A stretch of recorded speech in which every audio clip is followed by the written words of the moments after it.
First thing.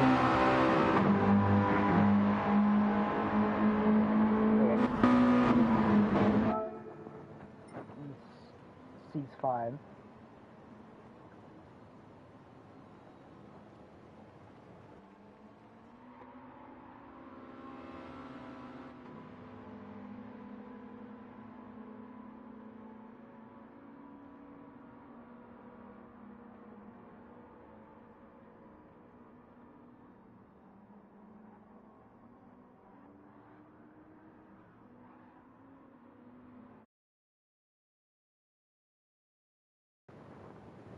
Okay, I was very quiet, but now it should be good to go. So welcome everyone to the stream. We'll be racing in a few minutes. Qualifying is going to be underway very shortly. We're going to be here at the Red Bull Ring. This is round 4 of the Mazda MX5 Super Cup. And we're just going to be waiting to see what is going to await us today, ladies and gentlemen. 15 minutes of qualifying in a few moments, followed by 60 minutes for the race. So you never quite know what happens. I mean, I've driven these cars, you know, I've tested them a lot. I've raced once for 15 minutes and then I left straight after because I was annoyed. But it's quite a challenging car to sort of push yourself to get the very most out of. You know, on paper it's a fine car, but if you're like top level, you know, like this, like, you know, like the drivers here today, some of the drivers here on the grid, it's, you know, you want to push absolutely every single mile, every single kilometer per hour you can get out of that car, and it can be very, very challenging to really keep up with some of the lap times that people are putting up. So obviously this is just practice as of now, and we will be awaiting qualifying very shortly. But as for now, seems like rain is falling on the track, and I'm not very surprised at that. The forecast for the race did indeed say there is going to be rain on the circuit, so everyone needs to prepare obviously, you know, tires for. We need to prepare intermediate tires, but maybe wets, I'm not quite sure, but there is going to be rain falling on the circuit, as you can see. Rain is falling, and, I don't know what Maro's doing, but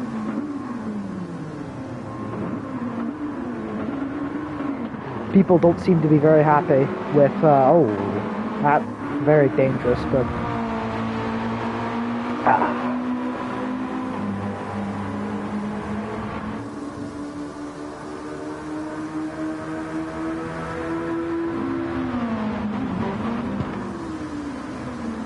Does Chet reckon I've got enough time to go to the bathroom and come back before this race starts? What do we think? Yeah, do we think it's possible? I think it's possible, guys. I think I might just go for it.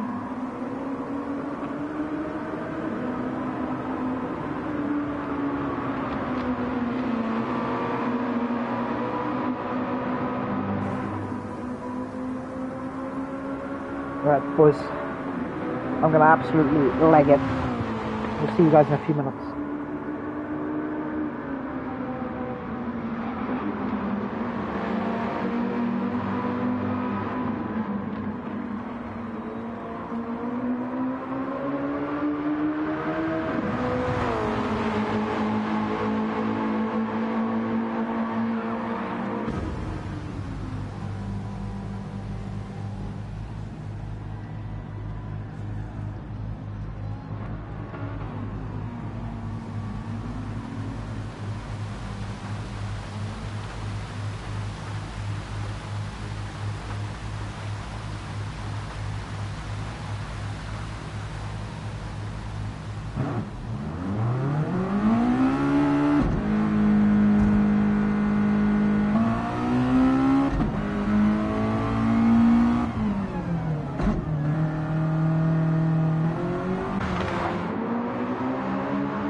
Potentially the greatest performance of all time. I'm back. Okay.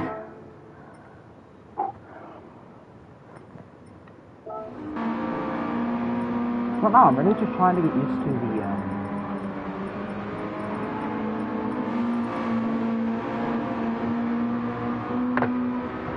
fucking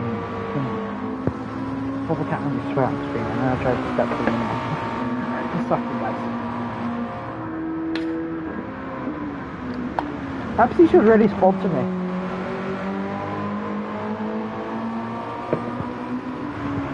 I drink a lot of Pepsi.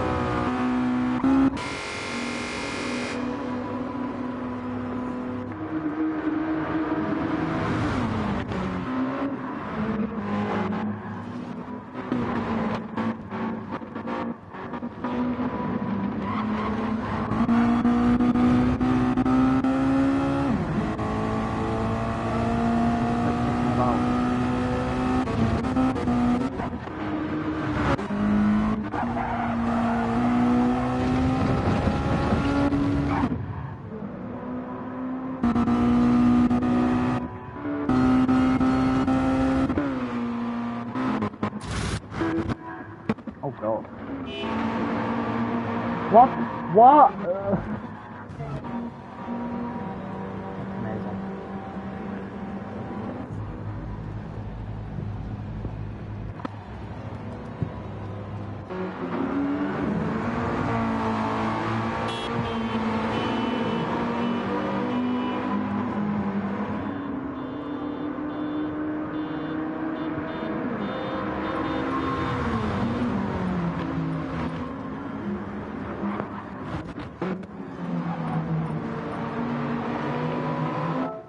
Oh god.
So while we wait for the race to start, folks, what are your inputs on who's gonna come out on top today? I mean, we've got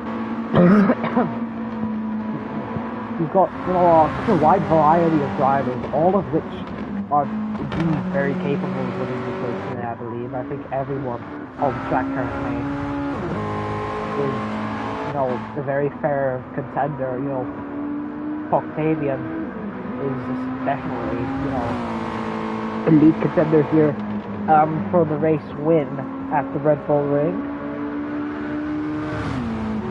And you know, obviously, Joe of the Fire, he won the last race at Brown's Hat. Octavian won the first two, I believe, at Daytona. So Joe of the Fire and Octavian. Joe of the Fire won at Willow Spring and Brands Hatch, and Octavian has won at Daytona. And coming into the fourth round, will Octavian look to potentially get his second win here in the MX5 Super Cup, or will Joe of the Fire come in and claim his third win as he obviously charges towards the championship today? Or potentially will we see someone new in the mix who will try and snatch that away from both drivers? I mean, you never quite know what happens in races like these. You just kind of have to hit and hope. That's mostly what it is, and obviously the two TSRs kind of going in unison through the second sector, and Mauro has said hello to the barrier and to gravel as well, trying to take escape road. Maybe not the best idea.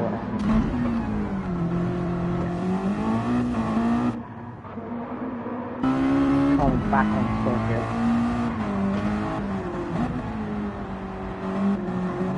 I have no clue what he's doing. Fire setting four that was. I think onto his fifth lap out right now. Turn one very shaky, definitely. Ooh, big slide. I'm not sure. I think that was for Octavian, but unfortunately, you know, he was able to save it. 148 onto his seventh lap on track, using all of the curb on the outside, turning in very sharply there. Ooh, big snap of oversteer for Octavian. Luckily able to save it, and he keeps his car on the track. Beautiful. I mean, such a beautiful car being pushed to its absolute limits. You love to see it, and you know that's the reality of racing. You know, it's just pushing your car to the max, and also making it look good at the same time. That's definitely a factor in these races. Sort of just the visual that appeals to the eye. And what they say, you look good, you feel good, you do good. And I suppose that can be said for Octavian and his roadster. Just making his way on the second sector right now. He's very laggy at the moment, so maybe not the greatest view, but you know, he's coming into the last sector now and coming out of focus there of the camera, but here he comes. Turn 9, and using all of the curve once more, coming into the entry and then into the last corner and making sure to clip that curve very nicely, use all of it on the outside as well, and now it is really just a dash to the finish line, and it's going to be a 1:41.0 for the German driver, so maybe, you know, a respectable lap time. 2.7 seconds off of his German friend Bayer, so maybe not the greatest, but things can improve, and maybe he's not pushing to the limit just yet.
up right now. I mean, not much entertaining on the circuit as of right now, but we'll keep you occupied. Don't worry.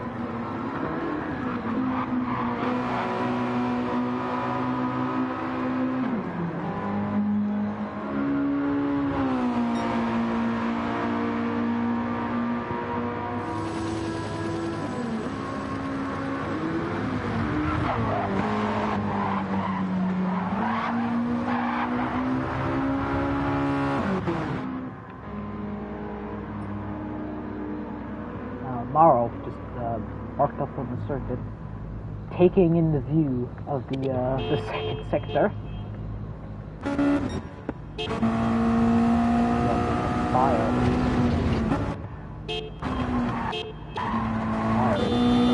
He's coming straight towards them.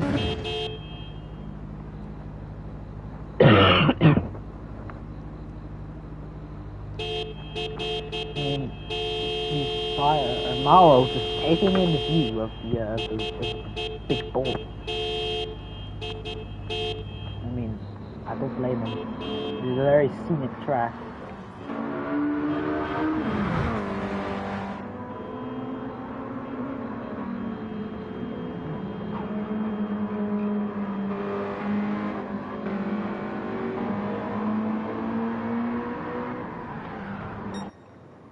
All right.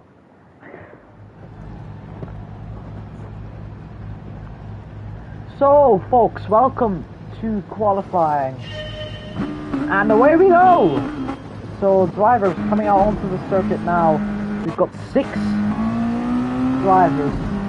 Round 4 of the MX5 Super Cup here at the Red Bull Ring. Clouds seem very threatening the early stages of qualifying. Remember, we have 15 minutes. Indeed, you do just have to wait, because the threat of rain is indeed very real. So this may spice things up a little bit. 15 minutes of qualifying, the 2 TSRs leading the way. Oh, the 3 TSRs leading the way, actually. Here we go. Joe of the Fire. I believe this is the man currently leading the championship. Number 69. Very nice indeed. On his outlap currently, just awaiting his first flying lap of the Red Bull Ring in these Roadster touring cars. I always used to think the TC in Roadster TC meant traction control for some reason. I don't know why, but it just must have been, you know, I've heard of TC traction control before, so I thought, oh hey, look, this car's got traction control. I mean, all of them do, but I mean, whatever. But here we go. Joe of the Fire leading us off on the first hot lap of qualifying. So down into turn 1, left tires firmly mounted on the curbs. The sausage curb is in the exit is definitely going to prove to be a big challenge. Yeah, see, there we go. There's a time penalty for Joe of the Fire. So I feel like that the first corner is going to prove to be a challenge for a lot of these drivers. Morrow getting that pretty much pitch perfect as he makes his way up the hill into the small left kick of turn 3 and then into the very dangerous sort of near enough hairpin of turn 3 or turn 4, I don't know. Draw the Fire with that penalty, so that's gonna hinder his lap time. Octavian keeping it clean for now as he comes through the second sector, pushing all of his might, using all of the track to his advantage. Ooh, picking up a little bit of the gravel, and that can maybe definitely hinder his lap time. Picking up another bit of the gravel on the exit of turn 8, so coming down into turn 9, into the Lauda curve, the penultimate corner of the Red Bull Ring, using all of the curb on the entry, touching it just in the middle, and then using all of the curve on the outside to turn into the final corner, and ooh, getting a bit shaky there. A 140.4 nonetheless for the first flyer, but definitely much faster lap times to come as Bayer comes across the line. The visual pole for him is a 1:39.9, so that's the time to beat thus far. We're all just gonna have to wait and see who is gonna be the man on pole as we come in. I'm not quite sure where I'm going with this, but Bayer coming into the hairpin. He's about a 10th up on his previous first sector time, so let's see how much more can he improve as he comes through into the starting quarters of the second sector. He is going to get slipstream on the straight, but that dirty air is definitely going to affect him in the corners quite a margin. So let's see, is he going to be able to cope with that? I'm sure he can. So coming on board with Bayer, with the German driver, currently on the visual pole, looking to improve his lap time even further. And we just take a look, he's just sending the car into a slide. I mean, the car just handles it for him. Like, he's 700ths up, and he comes into the last sector, mounting all of the curve on the exit there, using all of the track space he possibly can to extract more and more out of this lap. Let's see. As he comes into the penultimate corner, let's see how much is he going to improve, if at all. Joel the Fire is going to cross the line again. 1:39.6 for him, so that's going to be divisional pole for the Brit. Coming on to the start-finish straight for Bayer. Let's see what quarter lap time is he going to put out. It is going to be a 1:39.6, so nearly 500ths off of pole position currently, but he has improved his lap time by a very respectable amount. As Mauro, coming into his lap time, he started at 1:39.7 on the last lap, so it's indeed very close. I mean, he's got about 3/10 separating the top four. Joel the Fire leading the way, but that's a very dangerous margin to have, only nearly about 500ths or so. I mean, that's just not going to be enough. He's going to need to try and push this car, get everything he possibly can out of it.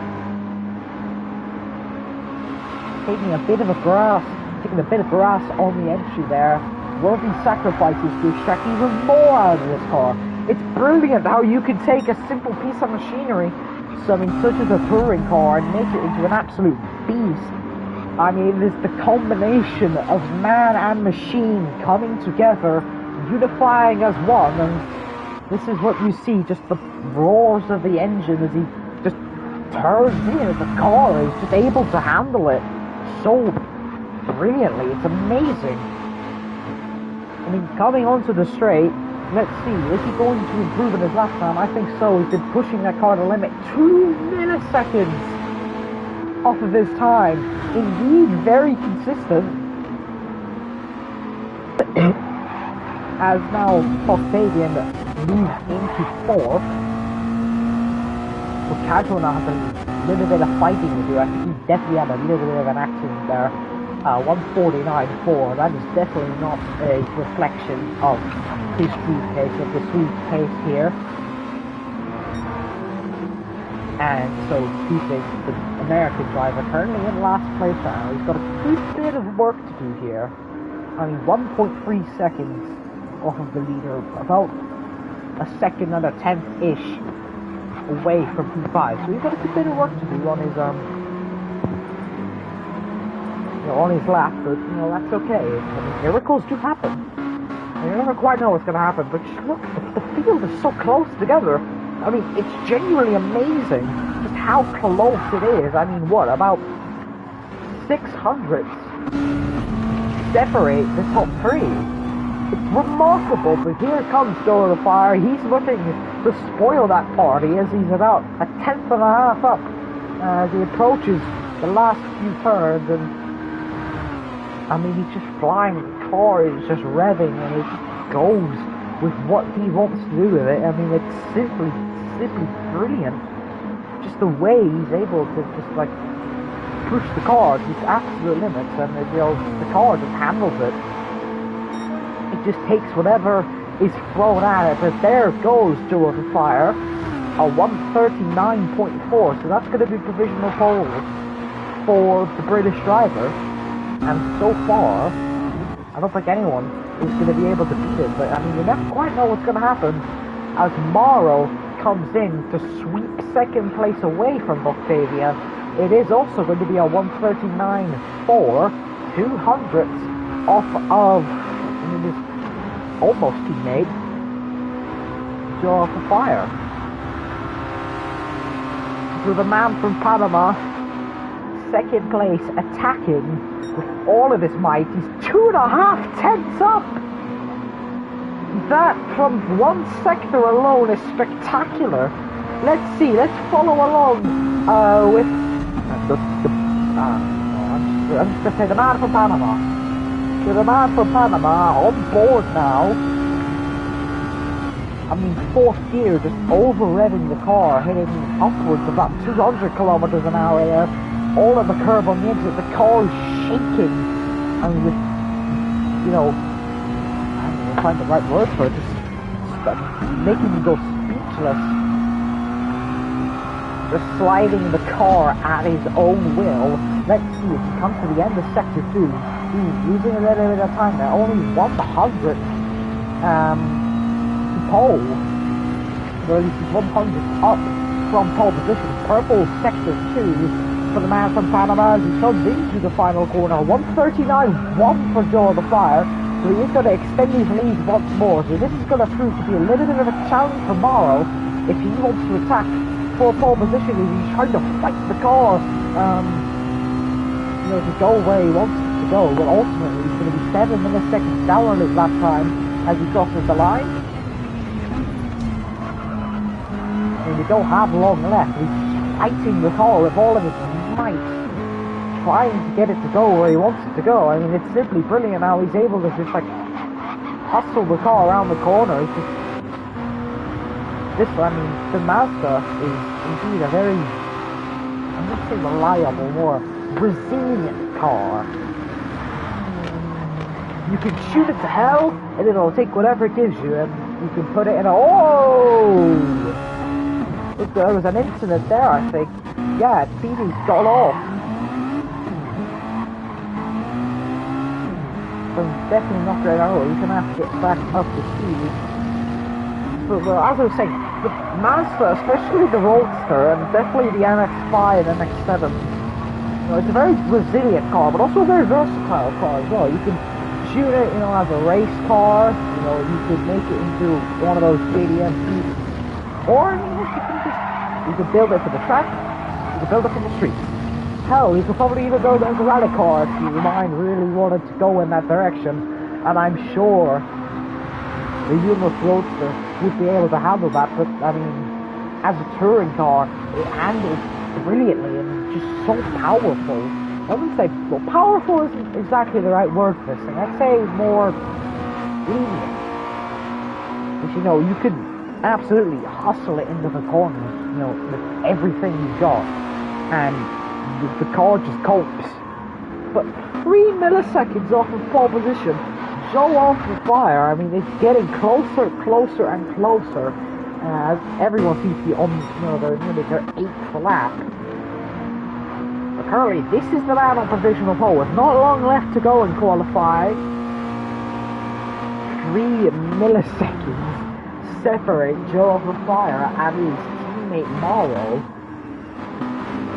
I mean, just what a battle this is. I think rain is falling, so this might not actually be the best conditions to set a lap, so that might as well just be qualifying over. I mean, if it ain't pristine, you might as well just call it off.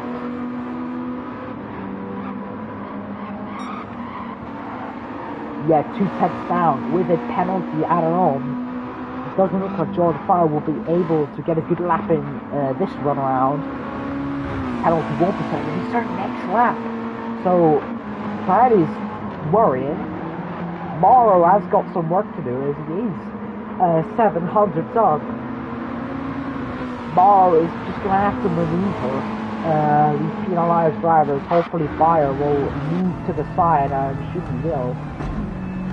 Yeah, he will let both PD and Morrow pass. Morrow on the quest for pole position. He's got not long left to go. He's only got a few seconds left. He's on to the home straight. Is he going to dip into the 138? Not this time around. I mean, it was looking so promising, but I think that last sector, I think the rain just kind of messed him up. It messed up his groove, and that's what I was saying. If it's not crystal clear conditions, if it's not absolutely perfect out there on track to start pushing, might as well just forget it.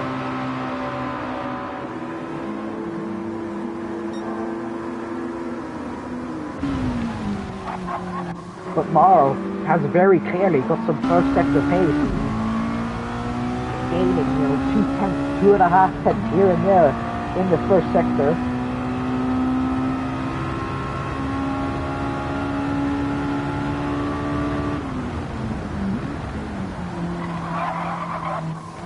This is looking to be a very brilliant fight, but the rain is falling, and I think that is definitely going to hinder I mean, not just Morrow, but also everyone else on circuit right now. Look at 3 seconds down. I mean,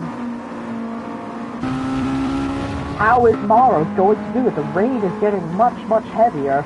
He's only 600 down on his time, which is, insane. Considering the conditions out there, just look at it. It is pouring rain. So either he has to put on a set of intermediates or wet tires, or he's, he's just that quick. No, he's on soft tires, but he's still managing to put up very respectable lap times, but that's qualifying over. So the checkered flag is out. Morrow, the final dash towards the line. It's not going to be pole for the man from Panama, and Fire taking a little bit of a trip there into the grass, and everyone else is going to cross the line. So that is Joel for Fire on pole position. 3 milliseconds off of Morrow, and then, Morrow's got a further 2.5 tenths from Octavian. You can see there, that is qualifying, and those are the times. Very, very close together between the whole grid. But we wait now for the race to begin.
Yeah,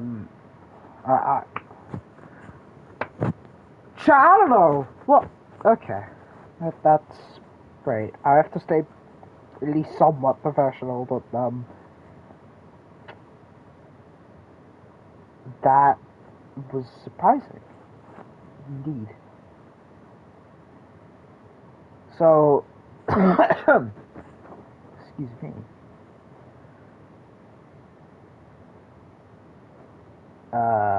yeah, I think